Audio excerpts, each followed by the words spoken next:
राजकुमारी का भाग्य। बहुत समय पहले की बात है। एक सुंदर और समृद्ध राज्य था जिसका नाम सौम्यगढ़ था। इस राज्य पर राजा विक्रमदेव का शासन था, जो अपनी न्यायप्रियता और वीरता के लिए प्रसिद्ध थे। उनकी एकमात्र संतान राजकुमारी सौम्या अपनी सुंदरता और बुद्धिमत्ता के लिए पूरे राज्य में जानी जाती थी। लेकिन उसके जन्म के समय ही एक भविष्यवाणी की गई थी, राजकुमारी का भाग्य कठिनाइयों से भरा होगा और यदि वह सच्चे प्रेम व साहस का परिचय देगी तो ही उसे सुख और शांति प्राप्त होगी। राजकुमारी का लालन पालन महल में हुआ, लेकिन जैसे जैसे वह बड़ी हुई उसे अजीब अजीब घटनाओं का सामना करना पड़ा। एक बार जब वह बगीचे में टहल रही थी तो अचानक एक काला कौआ आकर उसकी खिड़की पर बैठ गया और अजीब ध्वनियां निकालने लगा। महल के पंडितों ने इसे अशुभ संकेत बताया। कुछ ही दिनों बाद पड़ोसी राज्य कालिंदी के राजा, जो सौम्यगढ़ से ईर्ष्या रखते थे, ने आक्रमण कर दिया। युद्ध के दौरान राजा विक्रमदेव घायल हो गए और राज्य संकट में पड़ गया। राजकुमारी सौम्या ने निश्चय किया कि वह अपने पिता का राज्य बचाएगी। उसने शस्त्र विद्या सीखी और अपनी सेना का नेतृत्व किया।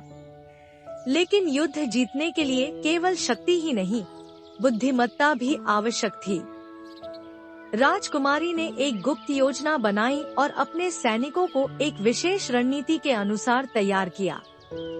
रात के अंधेरे में वह अपने कुछ विश्वसनीय योद्धाओं के साथ शत्रु के शिविर में घुस गई और वहां की महत्वपूर्ण जानकारी प्राप्त कर ली। अगले ही दिन उन्होंने दुश्मनों पर हमला कर दिया और युद्ध जीत लिया। राजकुमारी के साहस और बुद्धिमत्ता की चर्चा पूरे राज्य में होने लगी। कई राजकुमारों ने उससे विवाह का प्रस्ताव रखा, लेकिन वह चाहती थी कि कोई उसे उसके हृदय से प्रेम करे, न कि केवल उसकी सुंदरता और राज्य के लिए। इसी बीच महल में एक साधारण युवक आया जिसका नाम आर्यन था। वह एक आम सैनिक था, लेकिन उसकी ईमानदारी और ज्ञान से राजकुमारी प्रभावित हुई। दोनों के बीच धीरे धीरे प्रेम पनपने लगा। लेकिन राज्य के मंत्रियों और समाज के उच्च वर्ग को यह स्वीकार नहीं था कि एक साधारण सैनिक राजकुमारी का पति बने। उन्होंने राजा को समझाया कि यह विवाह राज्य की शान के लिए अपमानजनक होगा। राजा विक्रमदेव ने राजकुमारी को समझाया कि उसे एक उपयुक्त राजकुमार से विवाह करना चाहिए, लेकिन सौम्या ने अपने प्रेम पर अडिग रहने का निश्चय किया। उसने कहा, यदि प्रेम सच्चा है तो भाग्य भी मेरे पक्ष में होगा। इसी बीच एक और समस्या उत्पन्न हुई। एक रहस्यमय राक्षस कायरासुर ने राज्य पर हमला कर दिया। वह केवल एक शर्त पर वापस जाने को तैयार था, यदि राजकुमारी स्वयं उसके साथ जाने को तैयार हो। राजकुमारी ने अपने प्रेम और राज्य की रक्षा के लिए स्वयं को बलिदान करने का निर्णय लिया। लेकिन ठीक उसी समय आर्यन प्रकट हुआ और उसने अपनी वीरता से राक्षस को हराया। जब राजा ने यह देखा तो उन्हें एहसास हुआ कि आर्यन केवल एक साधारण सैनिक नहीं, बल्कि सच्चे साहस और प्रेम का प्रतीक है।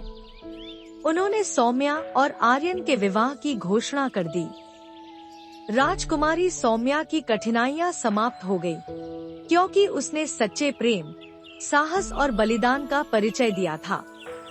राज्य में खुशहाली आई और भविष्यवाणी सच साबित हुई। भाग्य कठिनाइयों से भरा था, लेकिन सच्ची निष्ठा और प्रेम से उसे बदला जा सकता था। जो सच्चे प्रेम और साहस से चलता है, वही अपने भाग्य को लिखता है।